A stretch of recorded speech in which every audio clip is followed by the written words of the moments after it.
Hola a todos, estamos con Majela Buduán, escritora. Majela, vos, porque ahí en tu bio dice que sos boliviana venezolana. ¿Cómo es eso? Bueno, nunca he admitido muy bien en ninguno de los dos lugares, digo, siempre uno tiene la sospecha cuando es migrante, ¿no? Mis padres migraron a Venezuela cuando eran estudiantes. Mi papá fue exiliado, mi madre fue a estudiar y se encontraron allá. Y entonces nosotros somos 5 hermanos. em, eh, Nacimos allá todos y luego ellos deciden volver a Bolivia, de modo que pegan la vuelta y ellos eran migrantes en Venezuela y nosotros nos volvimos migrantes en Bolivia. Así que soy como mitad boliviana y mitad venezolana, ¿no? Y en cada lugar tenés que explicar, bueno, sí, soy venezolana, aunque mis padres son bolivianos y al revés, ¿no? En Bolivia ya no me pasa, pero pasaba al principio. Bueno. ¿Y cómo ves no sé si le prestás atención o no, pero cómo ves lo que le está pasando a Venezuela en este momento? Bueno, por supuesto que le presto atención, es algo complicado y difícil de leer siempre desde afuera, pero es un momento muy largo de dificultad política, ¿no? De un régimen que es claramente autoritario y que en los últimos años ha tenido una restricción de libertades muy fuertes. Eso independientemente de cuánto, digamos, el chavismo haya o no haya hecho en la historia de Venezuela, digamos que este periodo ha sido muy duro, muy difícil. Y bueno, una clara prueba de eso es el gran éxodo que hay, ¿no? Es increíble, es increíble. Tremendo, sí. A mí me llama muchísimo, bueno, lo hablé con mucha gente de Venezuela que emigró acá en Argentina.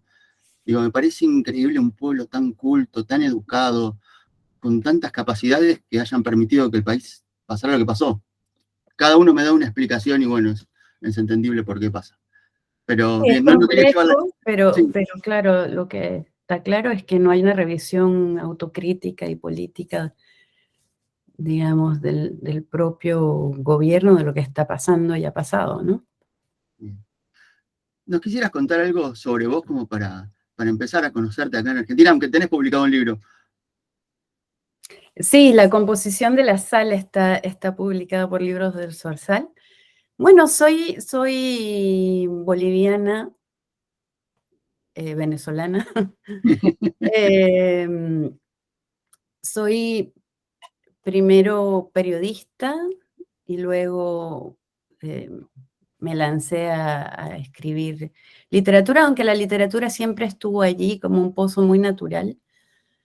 Yo escribía desde muy chica, o sea que, digamos, es tan natural que no lo vi el rato que decidí que era lo que iba a hacer, ¿no? Estaba tan ahí que era casi invisible. Soy sobre todo lectora, lo cual es también bastante obvio. Tengo 3 hijos, estoy ahorita en un paréntesis existencial creativo en Estados Unidos, con la idea de regresar a Bolivia pronto. Sos periodista. Cuando elegiste ser periodista, acá hay algunos profesores de periodismo que dicen que alguien primero tenía que ser algo, o ser filósofo, o sea, saber de cultura algo, saber mucho de algo y después ser periodista. ¿Vos Ujú. elegiste periodismo ya sabías que te ibas a dedicar a algo en específico o era el periodismo por sí? Bueno, yo no desconfío mucho de la gente que dice lo que hay que ser, ¿no? En primer lugar. Y segundo, yo entré en el periodismo de una manera azarosa, ¿no? Yo cuando terminé la escuela pensé en que tenía que buscar algo con lo que pudiera vivir y que me gustara, y que eso era escribir, y lo que parecía más a mano era el periodismo. Después el periodismo me fue insuficiente, pero esa es otra historia, digamos, ¿no? De inicio, eso que como oficio me parecía algo asequible y posible era el periodismo, ¿no? La idea de que alguien te pague por escribir todos los días me parecía fascinante. Y es así como me enrolé en el periodismo, ¿no? ¿Y la literatura cómo llegó a tu vida? Eso ya es como casi no mi culpa, digamos, ¿no? Porque, bueno, cuando hay gente que lee y que narra en tu entorno, entonces vos le debes eso a esa otra gente, ¿no? Eh, yo admiro mucho la gente que no tenía un libro en su casa y se abisma en la literatura, ¿no? En mi caso no, los libros estaban ahí. Mi padre es un gran narrador. eh, Mi abuela era una gran narradora, una mujer de una memoria prodigiosa, que además se fue quedando ciega, es un personaje literario ella misma.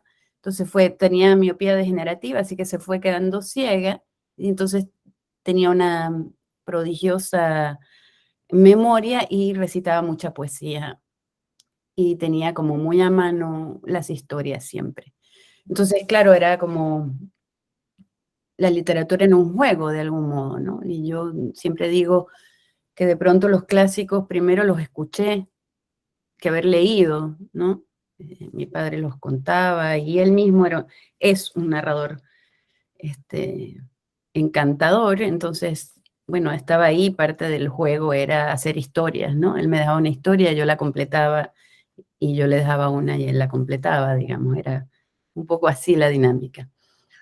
Los clásicos de alguna forma fueron primero narraciones. Eh, Claro, entra por el oído, ¿no? La música y el canto, la poesía está ahí, ¿no? En el Leí por fuego. ahí, hablando de los clásicos, leí por ahí que vos estudiaste o estás estudiando las lenguas romances, la composición de las lenguas romances, ¿no? Es un doctorado en literatura y lenguas romances, pero tú elegís una especialidad. Yo estoy trabajando en español, aunque eventualmente hemos visto, o he trabajado algo de italiano y algo de portugués, pero es sobre todo en español. A mí me fascinaba mucho esa historia de cómo se iban formando las lenguas, que cómo Roma iba conquistando las pequeñas villas y se iban transformando en distintos lenguajes. Es hermoso. Bueno, me fui por el tema de las Pero narraciones. tenés razón, es decir, cuando vos migrás, sabés que eso es así, ¿no? La conquista es por la lengua, entras por la lengua a un territorio.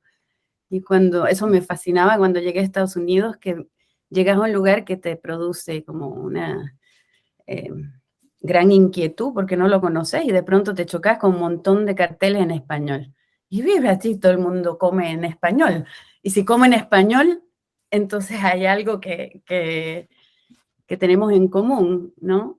Y es así, ¿no? Definitivamente, definitivamente. Tu primer libro fue un libro de entrevistas. Eh, Sí. ¿Ya tenías pensado ser escritora o era la periodista la que publicó ese libro?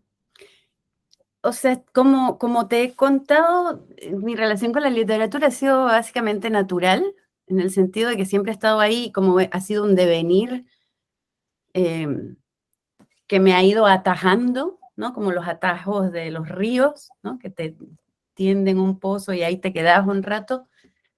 Entonces, bueno, el periodismo ocurrió y después en el periodismo me parecía que los recursos eran insuficientes para lo que yo quería hacer. Y entonces hice este ensayo del libro que era un poco tener un pie en la literatura, porque es un libro de entrevistas, efectivamente, pero también es un libro de perfiles literarios. Es como esa, ese antojo de escritura que haces del otro, ¿no? Esa idea que trazas del otro, ese esbozo que trazas del otro, porque cada entrevista también es una hipótesis sobre el otro, que utilizaba ya recursos narrativos. Era como, yo creo que ya como un ensayo antes de lanzarme al otro lado. Y me gusta eso de ese libro, que lo que tiene de intuición, lo que tiene de dibujo libre sobre el otro, ¿no? Entonces voy enseñando allí como ideas de cada entrevistada que ellas después pelean conmigo, pero de algún modo está ahí trazado ese diálogo que es literario en ese sentido, ¿no? Porque es como una invención del otro. Si tuvieras que hacer una hipótesis literaria, hay una entrevista a vos misma. ¿Cuál sería la hipótesis? Que soy una mentirosa brutal. Está bien, está bien. Para escribir ficción hay que ser mentiroso. Sí, bueno, yo te juro que cada vez que hablo de lo que uno hace como escritor, me siento una impostora brutal, porque es que estás improvisando una teoría sobre ti mismo, que tiene algo de realidad, pero que en el fondo también es una construcción, ¿no? Pero todo es una construcción en la vida. Por supuesto. Así que, ¿cuál es el problema? No, por eso, ninguno. ¿Y con qué libro te sentís, de todos los que publicaste, cuál es el más tuyo?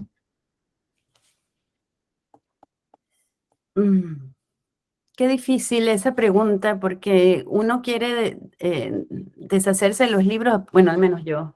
Lo terminás y después no lo querés ver mucho rato, ¿no?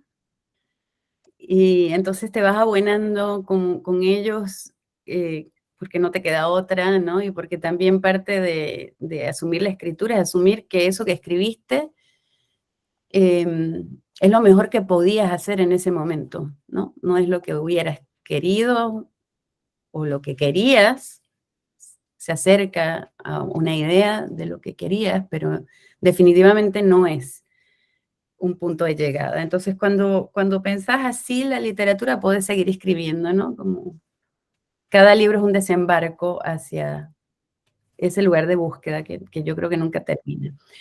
Y en ese sentido, cada libro tiene como un descubrimiento o un regalo, ¿no? De distintos modos, porque es un acercamiento distinto, el inicial, el del primer libro, el que te saca del closet, el que todavía está jugueteando con las primeras fórmulas de escritura, en donde todavía te estás buscando, y los siguientes que ya son como una atención más atenta a tu voz, ¿no? Donde estás reafirmando cosas o donde estás repitiendo errores, que es una linda forma de ver el estilo, ¿no? Creo que eso decía Piglia, que el estilo es una forma repetida de errores, de que una misma forma de equivocarte, ¿no? Entonces, cada libro tiene eso y en ese sentido, no sé, me gusta el jugueteo poético que tiene la composición, ¿no? Hay como una búsqueda allí. Me gusta la sinceridad que hay en el sonido de la H, es como más desnudo ese libro. Em, y me gusta mucho la música interior y la música de la lengua que hay en Vendrá la muerte, ¿no? Que es un libro que casi que me dejé llevar por la música, por la voz. Había una intención fuerte en descubrir eso, ¿no? Lo que hay en una voz. Lindo. Yo ya te dejo, Vicky. ¿Qué le dedicas más tiempo, a la escritura o a la corrección? A la corrección, Sin dudarlo. totalmente. ¿Y cuándo decís que ya? Porque yo creo que si vos te pones, te quedarías toda la vida corrigiendo un texto. ¿Cómo es el momento que Sí, sí, decís, bueno, hasta acá? eso decía Borges, ¿no? Hay que Sí, publicar para dejar de escribir. sí, Pues no sé, mira, yo lo tengo como un asunto abierto. De hecho, vos podés conseguir libros o cuentos míos distintos en distintos momentos que son como evolutivos, ¿no? Los chicos Manara, que es un cuento que está en Vendrá la muerte, es un cuento que me gusta mucho, son tres adolescentes que se encuentran con los dibujos de Milan Manara y entonces descubren el sexo y descubren el arte. Las dos cosas se intercambian, ¿no? Es un cuento que lo escribí así como la primera vez, como, digamos, un desembarco brutal, y me lo pidieron, lo publicaron en Bolivia, y después le seguí dando vueltas al cuento como varios años después, así que hay como tres versiones de ese cuento en distintas partes, y no me importa lo más mínimo, porque también creo que esa es la escritura, ¿no? Y si vos le entregas un cuadro a un pintor, ya tengo varios amigos pintores, los miran al cuadro y empiezan a decir, mira esta mancha, qué mal me quedó aquí, ¿no? Y alguno vuelve a tirar la mancha, ¿no? Vuelve a borrar o a cambiar, y me parece natural. Es decir, no, la verdad es que en eso no tengo ningún pudor. Es un proceso y La belleza del error también. total. Así que si tengo que corregir un texto, mira, lo voy a volver a corregir. Si tengo ganas de hacerlo crecer, lo hago crecer. En eso me parece que la escritura no puede ser algo muerto, ¿no? Y entonces un cuento puede cambiar. Está muy bien. Vicky, Acá estoy. Perdón que estoy sin la cámara, pero estoy mal de conexión. Me pareció muy interesante lo que contabas sobre que creciste, ¿no? En rodeada de literatura y esto que jugabas con tu padre de terminarse las narraciones. Mi pregunta es, ¿en qué momento descubriste que podías escribir bien y que realmente te podías dedicar a eso, ¿no? Yo también crecí rodeada de libros y se me está haciendo difícil. Así que, digo, una cosa es ser apasionado y haber crecido con eso, y otra cosa es, en algún momento de tu vida, darte cuenta que es a lo que te puedes dedicar, ¿no? O que realmente tenés talento para eso. Así que mi pregunta es esa, ¿en qué momento te diste cuenta que lo podías hacer? Bueno, es una gran pregunta, ¿no? Yo creo que hay como alrededor de la figura del escritor todo un halo de misterio y de ego que nos hace creer que es algo inalcanzable, ¿no? Es decir, que es algo a lo que no se puede llegar, sino que es como un don que viene y que no se puede, digamos, trabajar. Y yo estoy completamente en contra de esa posición. Creo que, o sea, es decir, hay artes que considero que son incluso más complejas, ¿no? Probablemente más trascendentes, como la música, que se enseña sobre la base del ensayo y del error, ¿no? Con una humildad brutal. Y pues, ¿cómo no se va a poder aprender a escribir, digo yo, ¿no? Por supuesto hay formas, ¿no? Es algo que se hace con las manos, digo, en el más noble sentido del oficio, del taller, pero es algo que no se hace con las manos al mismo tiempo, ¿no? Que también es un trabajo intelectual, de pensamiento, de elaboración. Si tenemos eso en cuenta, entonces es un proceso que puede llevarse a cabo. Otra cosa es el talento, otra cosa es como cada quien mejor llega allí, pero definitivamente es algo que se puede aprender, ¿no? Y en eso me gusta mucho la tradición argentina. Yo siempre digo a mis estudiantes, bueno, ¿quieren escribir? Pásense un ratito por la Argentina, ¿no? Porque ahí hay psicoanalistas y talleres de escritura por igual. Nadie tiene, y me encanta eso, pudor de decir, no, voy a mi psicoanalista o voy a mi taller de escritura, ¿no? Que es algo que nuestra tradición produce mucho horror, ¿no? Como un taller, aprender a escribir con alguien, etcétera, ¿no? Entonces, creo que más pasa por el tema de la decisión de entender que es algo que, en mi caso, sin lo cual no se puede vivir.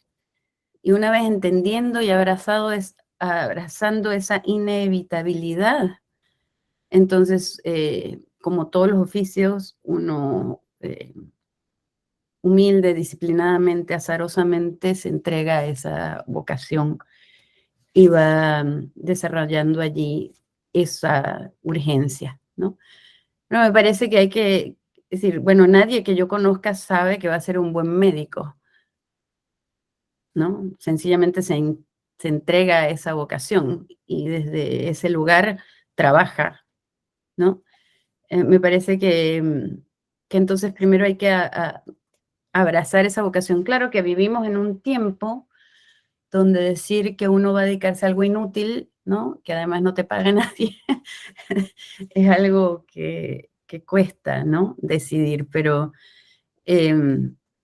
me parece que quitarle ese aire de misterio o inalcanzable a la literatura es muy sano para quien quiera escribir, ¿no? Pensar que es posible. Aunque hay días que uno lee a Faulkner y dice, no, no es posible, ¿no? pero, pero otros días lees a otros y te das cuenta que sí, te puedes acercar un poco hasta que finalmente estás escribiendo lo que necesitas escribir. Qué lindo, gracias. Justo te iba a preguntar de dónde tomás las ideas de tus historias, pero también me gustó esto de escribir lo que necesitas escribir. Sí, bueno, yo tengo una muy mala relación con el sueño. Voy a responder dos cosas eh, eh, que pueden ser bastante cercanas a la realidad o no, dependiendo del momento de la vida. Pero una es que yo de verdad tengo problemas crónicos para dormir, ¿no? Yo no duermo muy poco y he sido sonámbula mucho tiempo en mi vida, entonces sueño muchísimo lo poco que duermo y entonces muchas de las cosas que escribo provienen de ese universo, ¿no? Que por supuesto siempre está cargado de la vida y pero hay una relación del juego con el sueño ahí, ¿no? En varios de mis cuentos, de hecho. Y la otra cosa es de la vida, ¿no? Es decir, para mí la literatura es una imagen muy pregnante a la cual después uno le hace preguntas, ¿no? Y esas imágenes a veces o muchas veces provienen para mí del periodismo, ¿no? Qué sé yo, una noticia que me produce preguntas, ¿no? Y muchos de mis cuentos vienen de allí, ¿no? No sé, la elefanta de ojos azules o la niña que es mutilada y que entonces las preguntas que surgen, y por eso digo que no me alcanzaba el oficio, ¿no? Cuando las fuentes no te bastan para responder a esas preguntas, entonces viene la literatura, ¿no? Que es un modo, la memoria y la imaginación para completar eso que es inenarrable, que a veces es tan terrible o que es tan inexplicable que solo puede ser resuelto desde los archivos de la imaginación. Y entonces me gusta pensar en la literatura como ese espacio, ¿no? Muchas veces funciona desde allí la idea de un cuento, la idea de una novela, aunque yo creo que yo soy más así como un bicho de temperatura caliente, un bicho de distancias cortas. Pero el cuento es una distancia corta, pero no sé si no es más trabajoso. Estoy de acuerdo con eso, ¿no? Es de una intensidad tremenda y de una relojería fina, bien demandante, ¿no? Pero tiene la ventaja de que es algo que empiezas y terminas, ¿no? Aunque estés trabajando mucho tiempo con un cuento, es como un universo acotado. Mi experiencia con la novela es que te ocupa el adentro de la escritura y el afuera, ¿no? Es como se vuelve un universo rápidamente. Un cuento también, pero es un universo que es como una microscopía, ¿no? Y tu relación con esa escritura cambia para mí. Sos de ponerte un horario y decir, bueno, me siento y escribo, y si sale algo, sale, y si no sale, no sale. O No, lamentablemente no. Me encantaría que fuera así. Trato sí de escribir algo todos los días o casi, pero no, a veces escribo muy desordenadamente en la noche, los fines de semana. También tiene que ver con el tiempo que tengo. Digamos, ahora que estoy haciendo un doctorado y que, digamos, la lectura y la escritura es académica, entonces hago trampas, ¿no? Si no puedo escribir una novela, tengo un libro de no ficción que estoy trabajando en él hace rato, pero no tengo como el espacio de quietud mental para eso, así que estoy escribiendo textos pequeños, cortos, que puedo entrar y salir. Y entonces esa es bueno, estoy escribiendo una ópera también, pero eso es aparte, digamos, ¿no? Pero como una ópera. Contá ahí. eh, me encargaron de hacer una ópera de una autora que leo y que estudio mucho, y entonces convoqué a unas compañeras y escribimos, y ha sido muy hermoso escribir una ópera porque, pues, es algo que nunca has hecho, ¿no? Y así que requirió un proceso de investigación y de lectura muy fuerte, ¿no? Todas las óperas posibles, modernas, contemporáneas, clásicas, nos las vimos. Y luego de diálogo con alguien que escribe otra lengua extraña para ti, que es el director. Entonces escribís con el, digamos, con el lápiz puesto en el oído, ¿no? En los requerimientos de ese tiempo, de ese espacio, de esa forma de contar. Y es muy alucinante porque es algo que nunca hice, así que veremos cómo sale. Bueno, ¿hay fecha de estreno? En septiembre se estrena. Uy, qué lindo, qué Sí. lindo. Esperemos que se pueda ver acá en Argentina en algún momento. Ay, ojalá. Pero bueno, Lindo. por lo pronto en Bolivia. Ah, bueno, tenemos que ir a Bolivia, no estamos tan lejos. Exacto. Vicky, Perdón, estoy un poco pesada. Pensando en esto de los borradores que hablábamos hace un rato, Ujú. ¿le das a alguien tus borradores para leer o es un proceso que es muy tuyo y que preferís hasta que lo publicás no mostrarlo? Bueno, voy a responder desde dos lugares y momentos. Para mí el taller fue un lugar fantástico para decir la escritura, porque tienes unos pares, que es un espacio de seguridad importante, pero unos pares dispuestos a decirte la verdad, ¿no? Y entonces necesitas a alguien que te diga lo mal que va o lo bien que va, ¿no? Eh, y leer con otros. Eso me parece a mí sensacional. Yo he aprendido mucho del taller y es algo que recomiendo muchísimo, ¿no? Y luego en la escritura, yo no le doy a leer a mucha gente, pero sí, eh, unas 3 o 4 personas siempre ven mis textos, gente que quiero y me quiere y que al mismo tiempo es implacable, ¿no? Que confío mucho en que no va a tener pudor de decirme esto es una mierda. Perdón, creo que sí. No, Okay. esto no funciona, ¿no? Yo, yo, yo tengo amigos que escriben solos y les va bárbaro, pero yo necesito eh, la escucharme mirada en del otro. otros. No, escucharme en otros, ¿no? A veces Entiendo. estás muy, muy adentro del texto y no ves, ¿no? Es como cuando corregís un texto muchas veces y ya dejas de verlo ya como editor, te digo, ¿no? Cuando pasaste mucho por un texto y es un texto que lo vieron 4 personas distintas y se les pasó el mismo error, ¿no?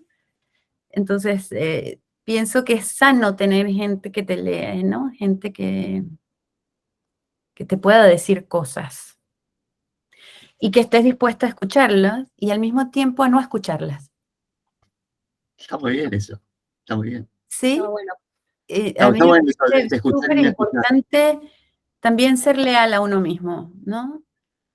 Qué sé yo, que a veces te dicen, no, este cuento le falta esto, le falta aquello, y vos sentís que es el que tiene que ser, y entonces yo soy de la idea de que hay que hacerle caso a ese instinto y ya.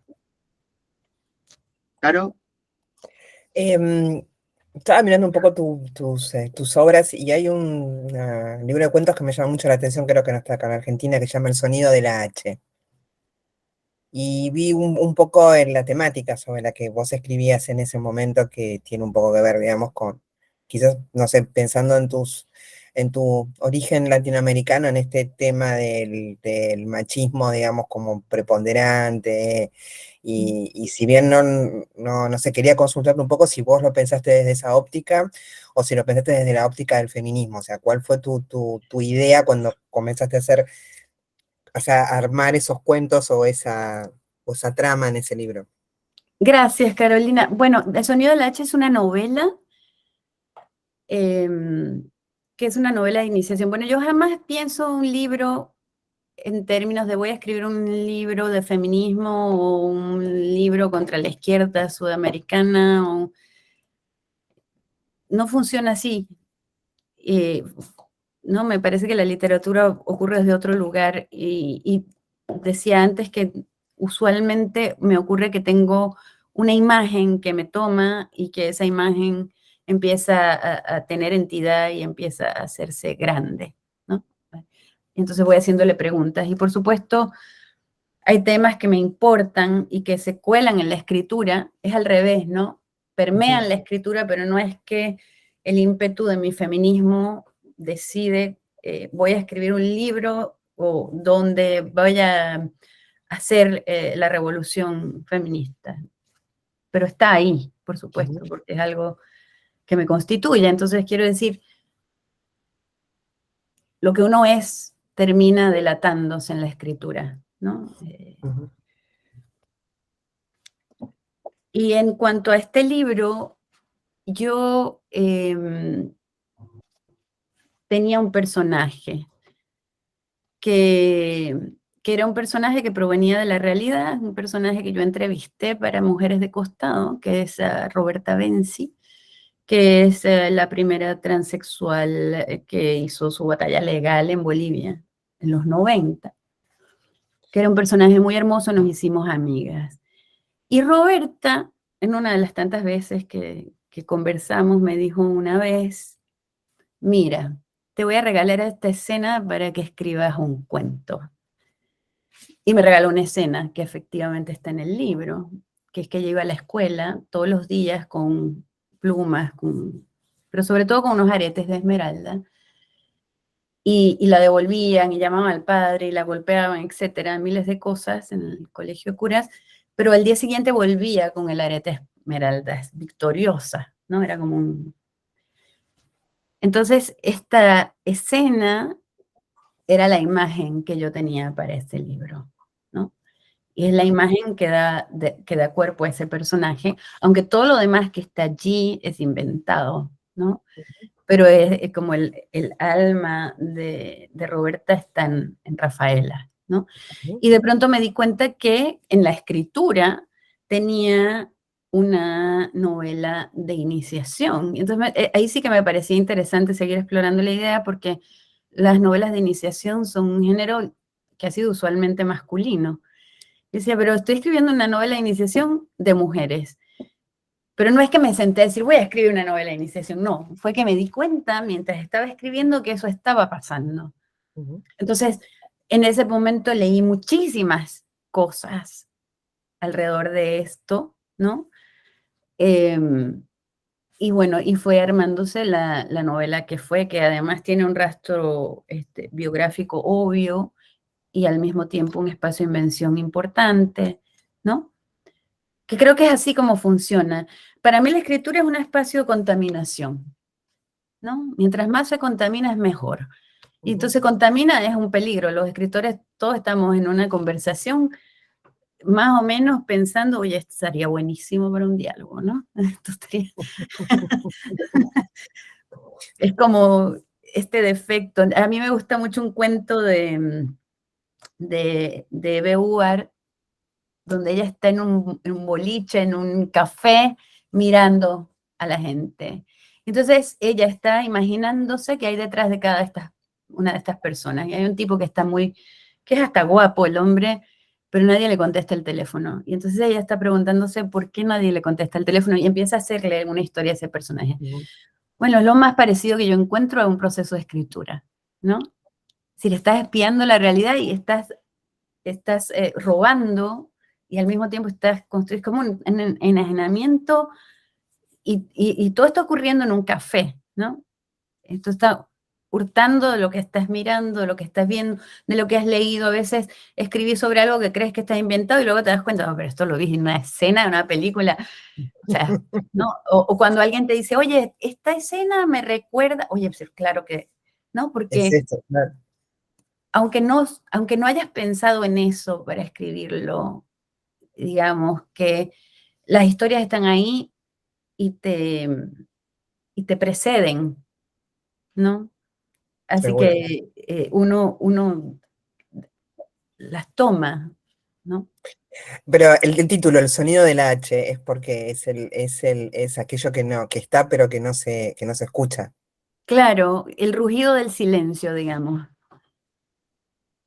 Sí, que es es, que es como se define uno de los personajes, como se define Mar, que es como la narradora, ¿no? que es menos estruendosa que Rafaela. Rafaela es este personaje que les cuento, que está lleno de plumas y aretes, y en cambio Rafaela es más bien silenciosa, ¿no? Y cada una hace su propia revolución a su manera, ¿no? Esto de lo que no se dice ya me hace entrar en el libro que nos trajo. Se acaba de publicar este librito, acá en Argentina, librito por el tamaño. No, está buenísimo que digas librito, me encanta. Pero es contento. Igual estoy molesto, ¿eh? ¿Por qué no? No sé, entiendo por qué, pero hubiera estado bueno que se publique todo el libro completo, no solamente la novela. Yo soy muy del disco, muy de los 80, y que el disco era una obra completa y no una sola canción. Sí, qué bueno eso del disco de los 80, porque bueno, tenemos la idea exacta de lo que es, ¿no? Atravesar por todas las piezas y... Hoy no existe el disco, es un tema en Spotify. Pero me parece que un libro de cuentos, Juan Casamayor dice eso, que a él no le llega un libro de cuentos, le llegan varios cuentos, que después del trabajo de editor hace que sea un libro de cuentos. No vamos a hablar del trabajo de editora, pero bueno, vos, el libro original es Vendrá la muerte y tendrá tus ojos. Sí. Que hablando justo de Juan, fue finalista del premio Ribera del Duero. Correcto. Y ahí el libro, vamos a empezar por lo macro, después vamos a lo micro. El libro lo tomaste como una idea a partir de un poema de Pavese. Sí. Sí. Yo escribí ese cuento que es el cuento entre una mujer que viene de la guerra y una elefanta torturada. Ambas tienen los ojos azules y una se encuentra en la otra, y es el día, es el anuncio de un suicidio, ¿no? Entonces, igual que Vendrá la muerte y tendrá tus ojos, que es un poema en 9 pasos, o 10, ya no me acuerdo. Entonces, es un conjunto de poemas, quiero decir, que relata distintas horas de ese día y termina con el suicidio. Entonces, la protagonista es una mujer que en realidad tiene muchas ganas de morirse.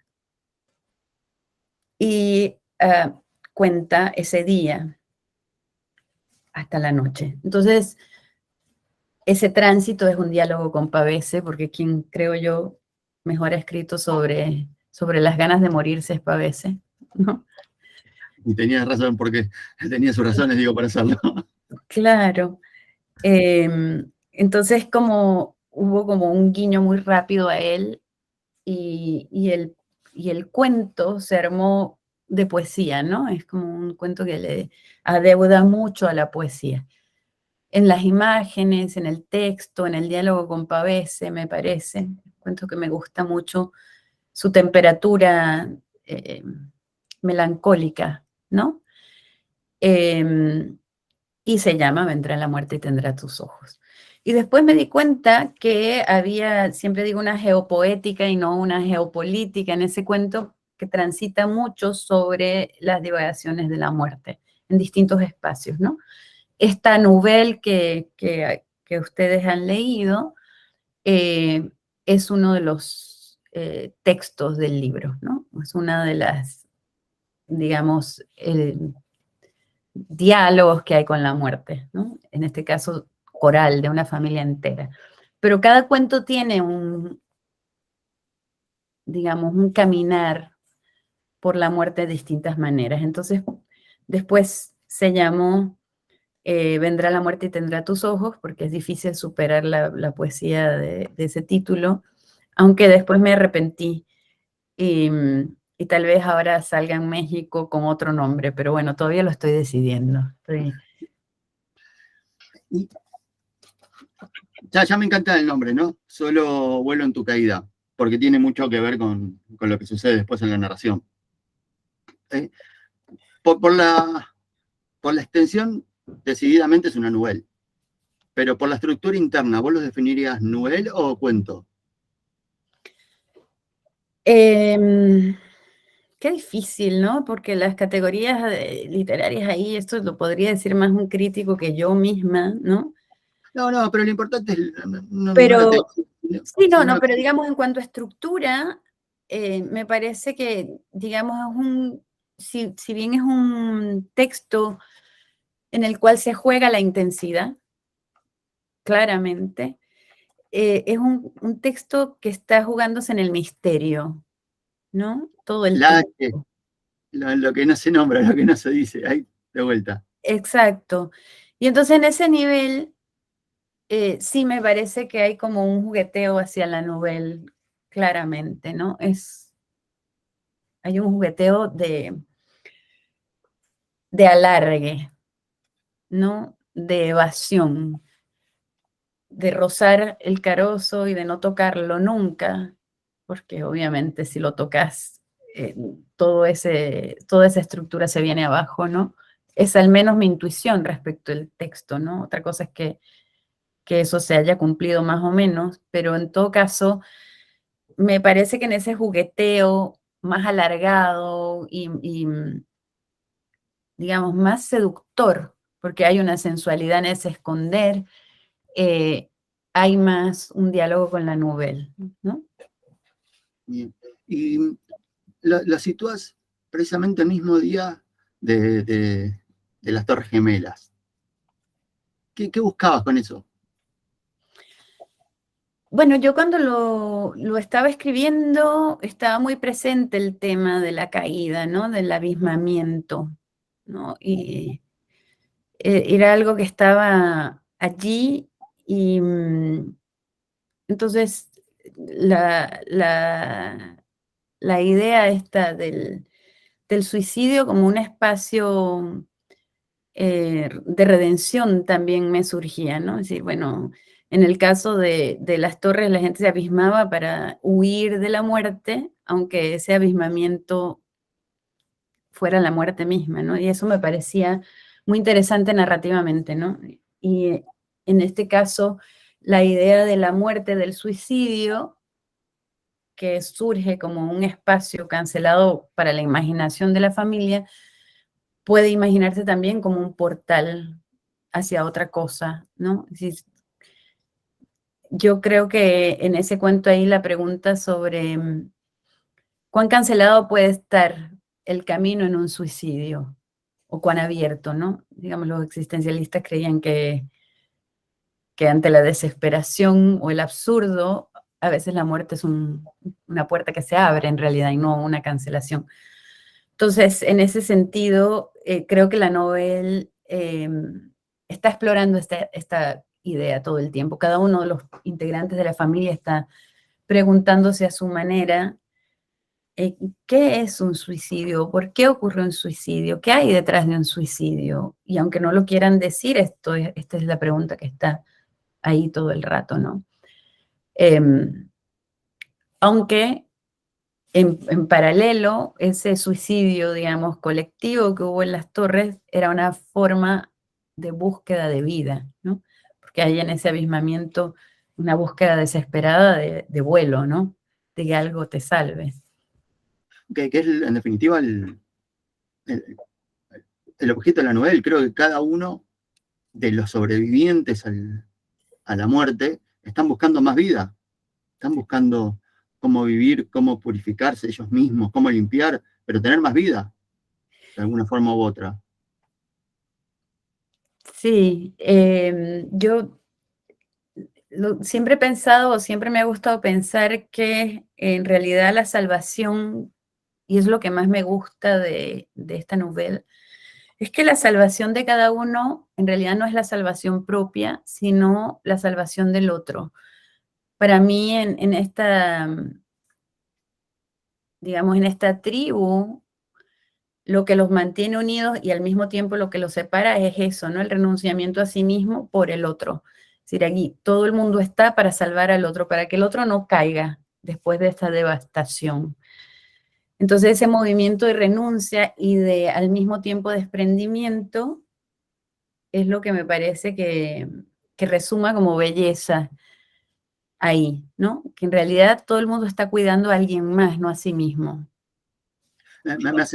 Me llevaste al Eternauta, al héroe colectivo, a que te salvas el colectivo, no uno mismo. está muy bueno. Otra cosa que me gustó y agradezco mucho cuando lo leí, que al ser padre era un tema que me movilizaba bastante mientras lo leía, y que en ningún momento hay golpes bajos. Está buenísimo eso, porque se podría haber caído fácilmente en el golpe bajo, ni siquiera sin buscarlo, pero hay una delicadeza en la escritura que está muy bien. Sí, esa sí que era una de las certezas en el proceso de escritura. Era tan delicado el mecanismo que yo sabía que, digamos, un exceso de sentimentalismo, un exceso de realismo, y es descarnada, ¿no? Sí. No es que no sea, podría hacer caer todo, ¿no? Entonces, es muchísimo lo que borré, muchísimo lo que omití, capítulos enteros incluso, para llegar a esta versión, porque me parecía que se desbordaba. Así que corté muchísimo para precisamente como esta sensación de contención, ¿no? Que hay. Que no sé si está más o menos bien lograda, pero digamos, estoy contando cómo fue el proceso. ¿En algún momento de la escritura, cuando ya lo estabas terminando, pensaste en publicarlo solamente como novela? Sí. De hecho, sí. Primero pensé en publicarla sola, pero luego me di cuenta que hacía parte de este como territorio mayor o conceptual que hace el libro de cuentos. Pero sí, de hecho, este sueño cristalizado es un poco lo que ha pasado en Argentina, ¿no? Y yo, Alejandra Alarcón, que es la acuarelista que ilustra el libro, Hermosos los dibujos. es Hermosos. maravillosa y además no está ni la mitad de las ilustraciones que ella hizo. Ella se quedó tan impactada con el texto que hizo este ejercicio maravilloso. Entonces mi idea siempre fue publicarlo con ese otro texto, intertexto, que es muy bello. Y en color es una cosa que, o sea, es que de verdad Sí, todo podría uno... en color. Creo que hay un video, vi. Los pájaros, es una cosa muy bella. Transmite muchísimo. Entonces, claro, era como sí, como un diálogo poético, ¿no? En dos lenguas distintas, pero que estaban construyendo dos modos de ver ese mismo evento. Y me gusta mucho cómo Ale dialoga con los textos y además ella construye otra historia, ¿no?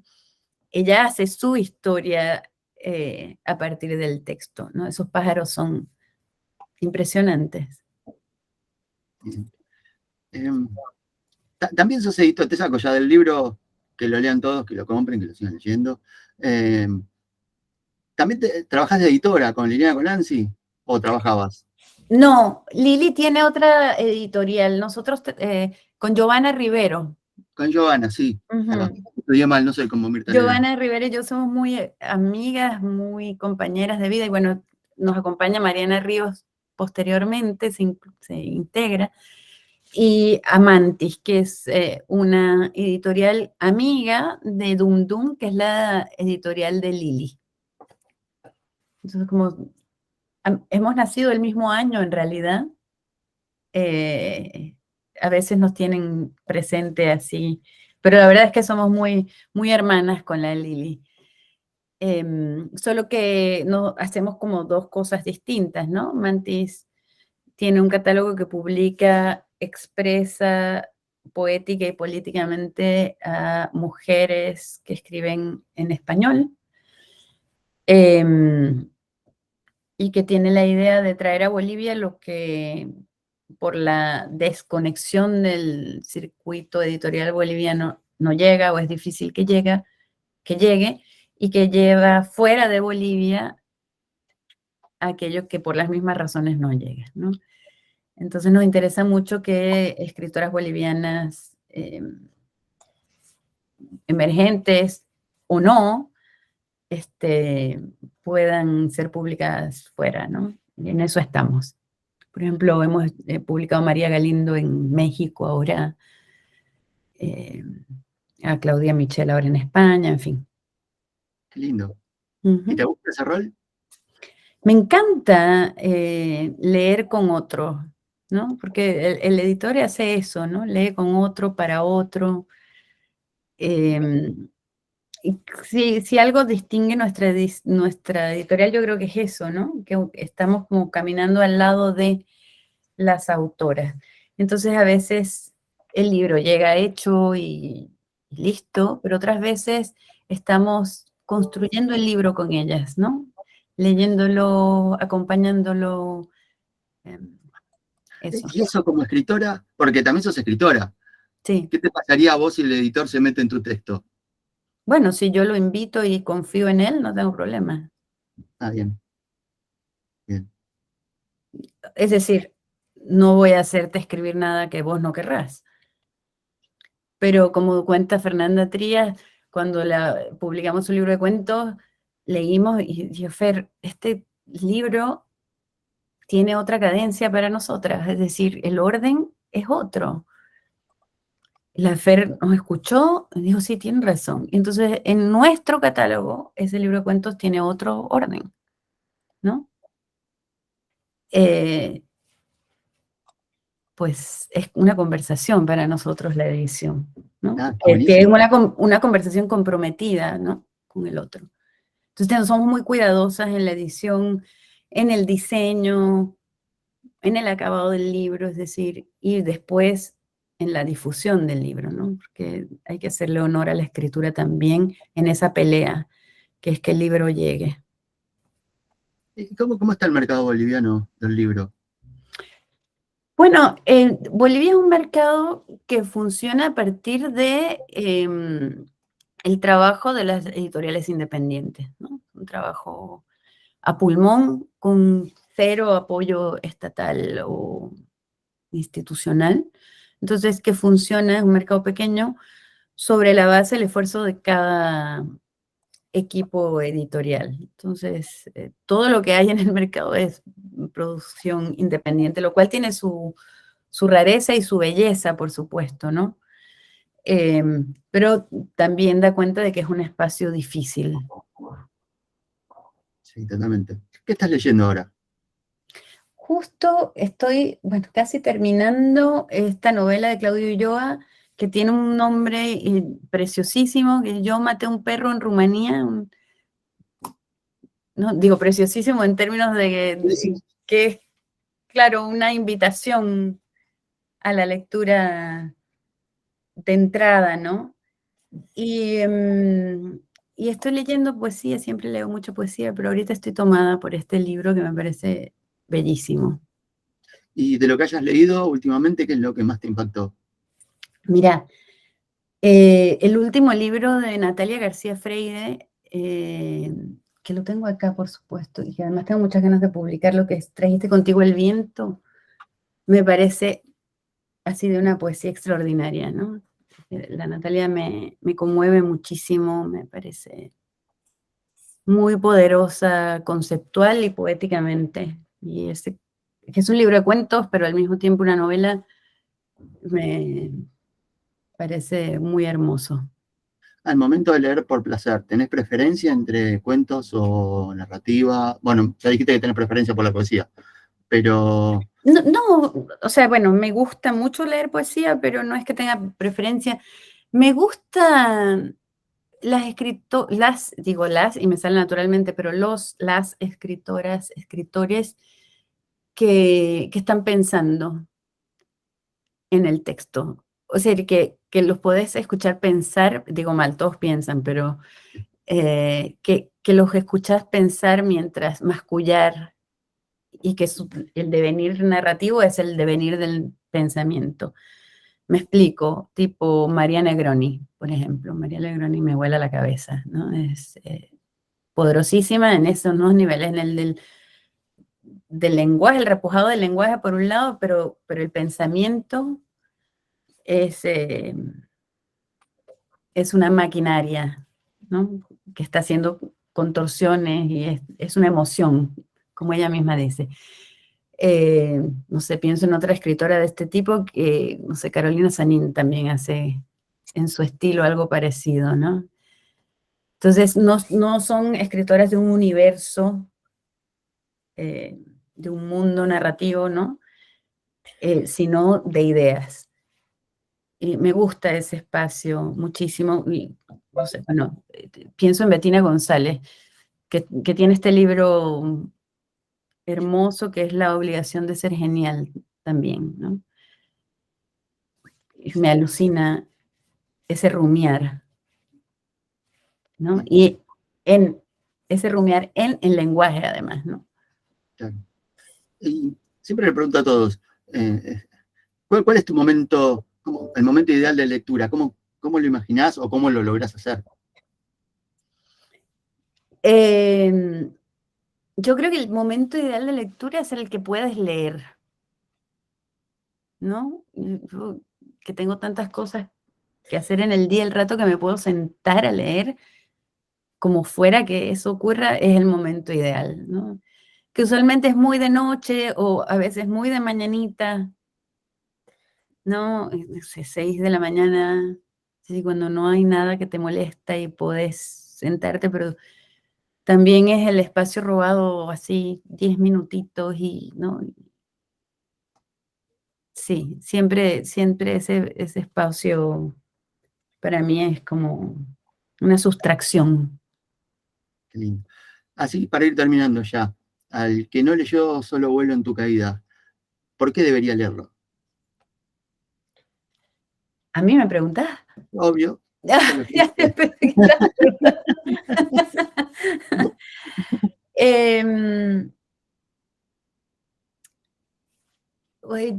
Voy a responder, creo que he dicho algo de esto antes. Esta es una familia que se enfrenta a un duelo irreparable y, y que entiende en algún momento que lo único que es realmente irreparable no es la muerte, sino el amor. Y ojalá que ese sea el sustrato que quede de esa escritura, ¿no? Que es lo que me parece que finalmente se queda en un duelo, ¿no? Bellísimo, bellísimo. No sé si alguien quiere preguntar algo más, si no... no sé si Caro respiró, dijo. Magela, fue un placer escucharte, es hermoso leerte y escucharte también es muy bello, y te agradezco este tiempo que nos regalaste. No, a mí, a ustedes, muchísimas gracias por estar aquí en Martes de Carnaval. Yo le contaba a Martín que nosotros somos unos devotos, los bolivianos, tremendos del carnaval, ¿no? Hemos perdido la guerra en el carnaval, o sea, imaginen lo importante que es para nosotros el carnaval, así que ustedes estén aquí conmigo hoy es pues un privilegio. Bueno, muchísimas gracias y espero que un día, en algún momento, tengamos el libro completo. Gracias por leerme, gracias por este espacio de comentario, Martín, qué generosidad, y a ustedes también, amigos, por acercarse a Solo vuelo en tu caída. No, Bueno, gracias a vos por el tiempo. Gracias, Carolina. Muchas gracias. Hermosa la charla, gracias. Bueno, gracias a todos, a festejar el carnaval. Chao, Magela, y muchísimas gracias. Chao, abrazos. Abrazos.